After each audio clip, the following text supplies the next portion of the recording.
చూస్తున్నారు చెర్లపల్లి ఘటన ఒక్కసారిగా రెండు తెలుగు రాష్ట్రాలని పట్టుకుదిపేస్తోంది. మరి ముఖ్యంగా software engineer, that team leader. ఆమె ఒక టీంని లీడ్ చేస్తున్న వ్యక్తి ఎంత స్ట్రాంగ్గా ఉంటూ ఉంటారు. ఎటువంటి సిచ్యువేషన్స్ ఎదురైనా కూడా వాటిని బ్యాలెన్స్ చేసుకుంటూ ముందుకు వెళ్తూ ఉంటారు. అటువంటి వ్యక్తి అటువంటి వ్యక్తితో ఉంటుంది. అలాంటి వారిని అటువంటి పొజిషన్లో కూర్చోబెడుతూ ఉంటారు.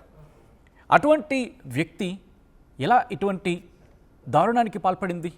అంత స్ట్రాంగ్గా ఉన్న విమెన్, తను కూడా స్ట్రాంగ్ విమెన్ అని చెప్పి అక్కడ వాళ్ళు ఇన్ఫ్యాక్ట్ తనకు సంబంధించిన టీంలో ఉన్న వాళ్ళే మాట్లాడుకుంటున్న క్రమం కదా.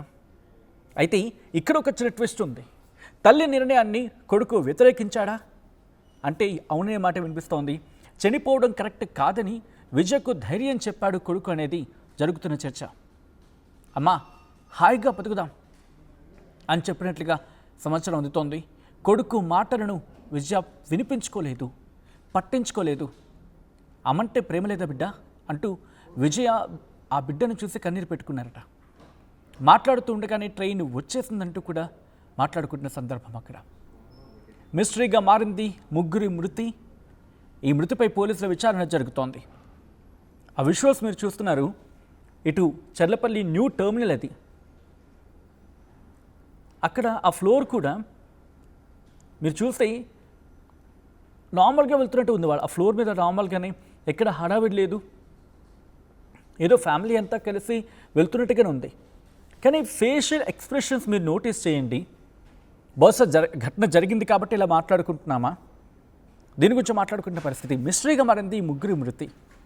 అండ్ ఇటువంటి చోట్లే క్వశ్చన్ రైజ్ అవుతూ ఉంటాయి. ఇటువంటి వాళ్ళని అంటే బలవన్ మరణానికి పాల్పడాలి అని అనుకునే వాళ్లకు సంబంధించి మాట్లాడుకుంటున్న క్రమంలో అంటే ఈ బలవన్ మరణానికి పాల్పడాలని చెప్పి టెండెన్సీ ఉంటుంది కదా, అలాంటి వాళ్ళని గుర్తించడం సాధ్యమేనా? మరీ ముఖ్యంగా ఇలాంటి వారిని గుర్తించేందుకు వీలవుతుందా? ఎందుకంటే వందలాది మంది, వేలాది మంది. అండ్ ఇక్కడే ఒక నేను స్టోరీ చెప్పే ప్రయత్నం చేస్తాను. ఎందుకంటే మొన్న గుర్తుంటే ఒక డెలివరీ బాయ్ ఒక మహిళ గొంతుకు విని ఆమె తీసుకున్న మెటీరియల్ అది ఎందుకు తేడా కొడుతుంది, ఆమె బలవన్ మరణానికి పాల్పడే అవకాశం ఉందని చెప్పి ఆలోచించి వెంటనే ఆ మహిళను కాపాడిన సందర్భం. కాబట్టి ఎలా గుర్తించాలి? ఎందుకు ఇటువంటి ఆలోచనకు వెళ్ళిపోతూ ఉంటారు? డీటెయిల్గా మాట్లాడుకునే ప్రయత్నం చేద్దాం. అసలు సైకలాజికల్గా ఎలా ఉంటుంది వీళ్ళ థాట్ ప్రాసెస్ అనేది మాట్లాడుకునే ప్రయత్నం చేద్దాం. నాతో పాటు కన్సల్టెంట్ సైకియాట్రిస్ట్ డాక్టర్ హరిత గార్లపాటి లైవ్లో జాయిన్ అవుతున్నారు. ఒక్కసారి డాక్టర్ హరిత గార్లపాటి దగ్గరికి వెళ్ళే ప్రయత్నం చేస్తున్నాను. మేడం నమస్తే అండి. నమస్తే అండి.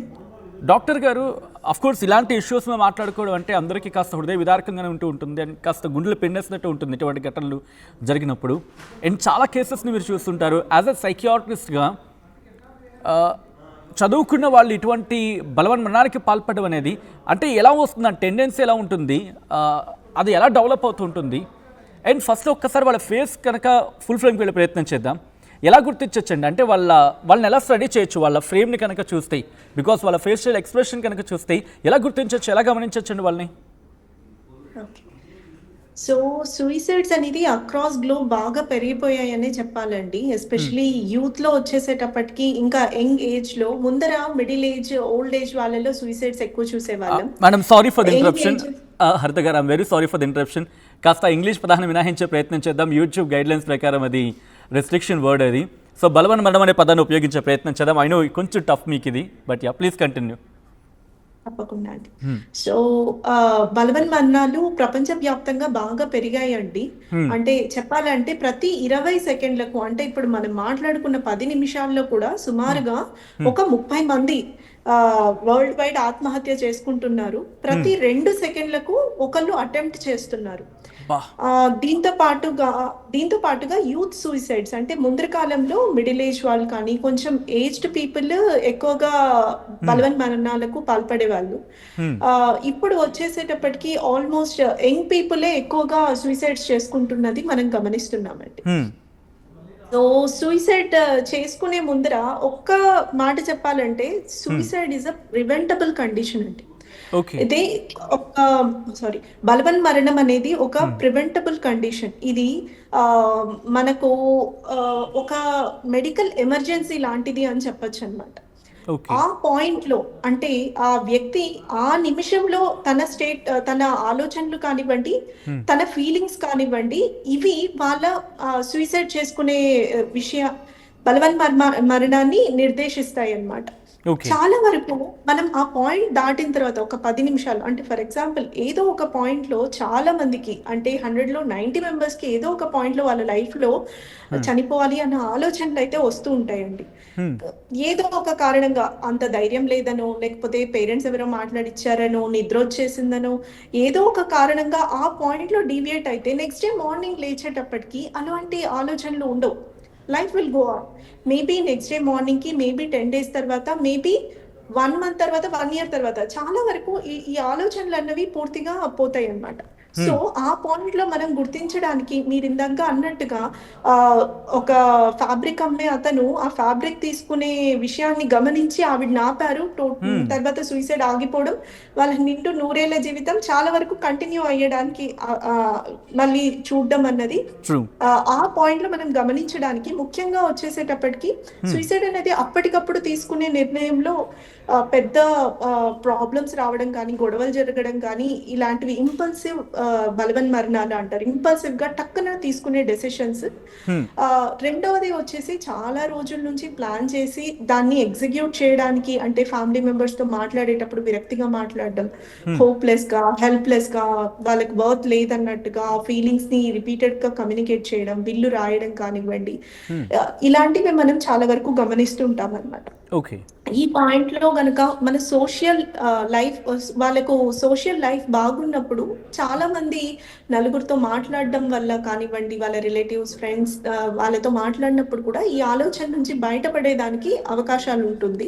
హ్మ్. సో, గుర్తించడానికి ముఖ్యంగా వచ్చేసేటప్పటికి వాళ్ళతో ఒక కనెక్షన్ ఉండాలి. వాళ్ళు మనతో ఏదైనా చెప్పుకోగలిగినట్టుగా ఒక రిలేషన్‌షిప్ మెయింటైన్ చేయడం అన్నది కూడా చాలా ఇంపార్టెంట్ అవుతుంది. మేడం సారీ ఫర్ ది ఆహ్ ఇంటరప్షన్ ఇక్కడ హరిత గారు. అంటే ఎలా గుర్తించొచ్చు అనేది డీటెయిల్‌గా మాట్లాడుకుందాం. బట్ మీరు ఇందాకలా ఒక మాట అంటే నాకు గుర్తొచ్చింది ఏంటంటే, ఒక నలుగురితో కనుక అంటే ఒక లోన్లీనెస్ నుంచి బయటకొచ్చి నలుగురితో కలిసి మాట్లాడితే కనుక కాస్త వాళ్ళు సెట్ అవుతారు అని చెప్పి.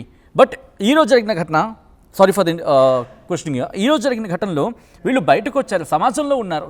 అంటే బయట ఎన్విరాన్మెంట్‌తో కనెక్ట్ అవుతారు, పక్కన పిల్లలు ఉన్నారు వాళ్ళతో మాట్లాడతారు. దో ఒక ఇంటి నుంచి ఒక స్టేషన్‌కి వెళ్ళి, స్టేషన్ నుంచి ఒక స్పాట్‌కి వెళ్ళి అక్కడ ఇటువంటి అంటే బలవన్మరణానికి పాల్పడడం అనేది ఎన్విరాన్మెంట్ వాళ్ళ మీద ఎఫెక్ట్ చేయదా, లేకపోతే వాళ్ళ థాట్ ప్రాసెస్ని ఇంకా స్ట్రాంగ్గా చేసుకుంటారా? ఎట్లా జరుగుతూ ఉంటాయి మేడం ఇది? వీటిని ప్లాన్డ్ బలవన్మరణాలు అంటారండి. వాళ్ళు ఓకే. చాలా రోజులుగా ఇలా ప్లాన్ చేస్తూ ఉన్నారా? ఓ. ఆవిడ స్టేట్ ఆఫ్ మైండ్ మనకు తెలియదు. High hmm. ఫంక్షనింగ్ డిప్రెషన్స్ అంటామనమాట. అంటే హై ఫంక్షనింగ్ డిప్రెషన్ అంటే మామూలుగా ఏంటి మనిషి కామ్ అయిపోతాడు. హ్మ్. నలుగురిలో కలవలేడు. కొంచెం ముందరి కంటే హుషారుగా ఉండలేడు అనేటట్లుగా ఉంటుంది కదా! ఈ హై హ్మ్. ఫంక్షనింగ్ డిప్రెషన్ కండిషన్‌లో వచ్చేసేటప్పటికి వాళ్ళ పనితీరు కానివ్వండి, నలుగురితో కలుపుగోలుగా ఉండడం కానివ్వండి, వాళ్ళు మాట్లాడే పద్ధతి కానివ్వండి, పూర్తిగా నార్మల్‌గా ఉంటుంది. కానీ వాళ్ళ లోపల ఆహ్, పర్సనల్ ఫీలింగ్ ఏదైతే ఉంటుందో ఆ సాడ్‌నెస్, బాధ, దిగులు, ఆందోళన, విరక్తి, హోప్‌లెస్‌గా అనిపించడం ఇవన్నీ నడుస్తూ ఉంటాయి. హ్మ్. నేనిందాక అన్నట్టు మనం వాళ్ళతో ఆ మాటను వినగలగాల అంటే వాళ్ళతో ఒక రిలేషన్‌షిప్ అయితే ఉండాల్సింది ఉంటుంది. క్లోజ్ హ్మ్. రిలేషన్‌షిప్ ఉన్నప్పుడు హ్మ్. చాలా మంది చిన్న క్లూస్ అన్నవి ఇస్తారు. వాళ్ళ పిల్లల్ని అప్పటికప్పుడు మోటివేట్ చేసున్నారా? లేకపోతే ముందటి నుంచే ఇట్లాంటి డిస్కషన్స్ జరుగుతున్నాయా? లేదా ఏదైనా పర్టిక్యులర్ సివియర్ ప్రాబ్లమ్‌లో ఉండి ఇలా చేశారా? అన్నది ఇంకా మనకు కాలం ఏమైనా చెప్తుందేమో మేడం వెయిట్ హరిత చేయాల్సిందే. గారు, అంటే sorry for the interruption once again. చాలా కేసెస్ చూస్తుంటారు. ఓకే, ఏదైనా ఒక ఎగ్జాంపుల్ చెప్పగలరా? కేస్ స్టడీ లైక్ ఇటువంటి కేస్ స్టడీ మీ దగ్గరకు వచ్చింది అని మీరు సాల్వ్ చేస్తుంది. ఆఫ్ కోర్స్ వాళ్ళ డీటెయిల్స్ ఏం చెప్పాల్సిన అవసరం లేదు. బట్ ఏమైనా కేస్ స్టడీ షేర్ చేసుకోగలరా మేడం? సో, రీసెంట్‌గా వచ్చేసేటప్పటికి హ్మ్. ఒక 30 ఇయర్స్ యువతి అండి. తనకు 8 ఇయర్స్ కిడ్, 6 ఇయర్స్ కిడ్ ఉన్నారు. ఓ. ఆహ్, ఆ కేస్‌లో వచ్చేసేటప్పటికి హస్బెండ్ బెట్టింగ్ యాప్‌లో మనీ లూజ్ చేసుకోవడం వల్ల హ్మ్. ఆహ్, చాలా వాళ్ళ ఫ్యామిలీ మీదకి అప్పులు వాళ్ళు మీదకి వచ్చేసేయడం కానివ్వండి, ఇట్లాగా కొన్ని సిట్యుయేషన్స్ ఏవైతే వాళ్ళు ఎప్పుడు గమనించలేదు. Husband is a very nice guy. చాలా మంచి పర్సన్. చాలా ప్రేమగా ఉండేవాళ్ళు. హ్మ్. కాకపోతే ఈ బెట్టింగ్, గేమింగ్ యాప్స్‌లో చాలా అమౌంటే లాస్ అయ్యారనమాట.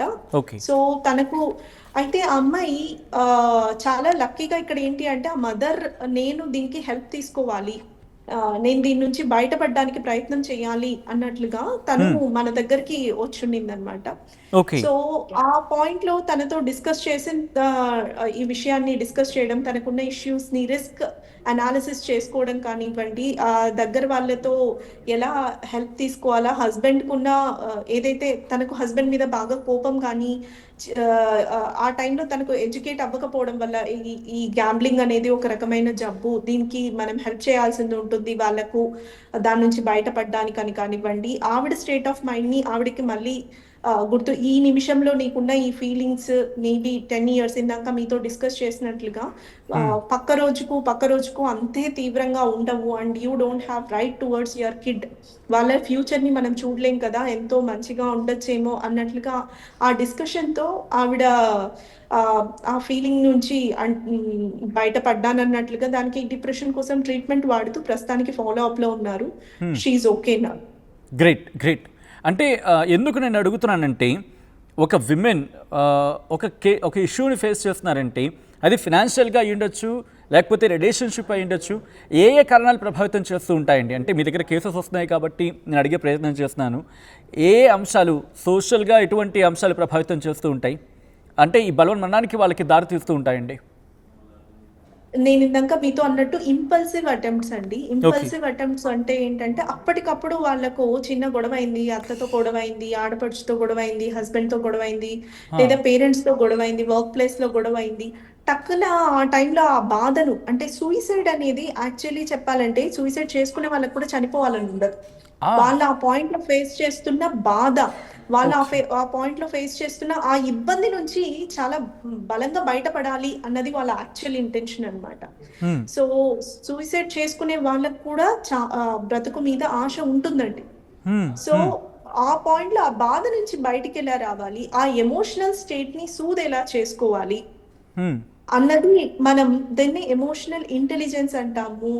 మనం దీన్ని అంటే ఇప్పుడు మన చదువుల్లో చాలా వరకు మనకు ఏమని చెప్పాలి ఐక్యూ మీద చాలా ఉంది కానీ ఎమోషనల్ ఇంటెలిజెన్స్ ఈక్యూ హ్మ్. దీని మీద మనకు స్టడీస్‌లో కూడా ఎక్కడ ఎడ్యుకేట్ చేయడం ఇప్పుడిప్పుడు కొద్దిగా స్కూల్ కిడ్స్‌కి ఇంక్లూడ్ చేస్తున్నారు కానీ చాలా వరకు ఇప్పటికి కూడా చేస్తున్నది చాలా తక్కువనంటే చెప్పాలి. అసలైన తొలి వెలుగు. ఫాలో వాట్సాప్ @తొలి వెలుగు అఫీషియల్.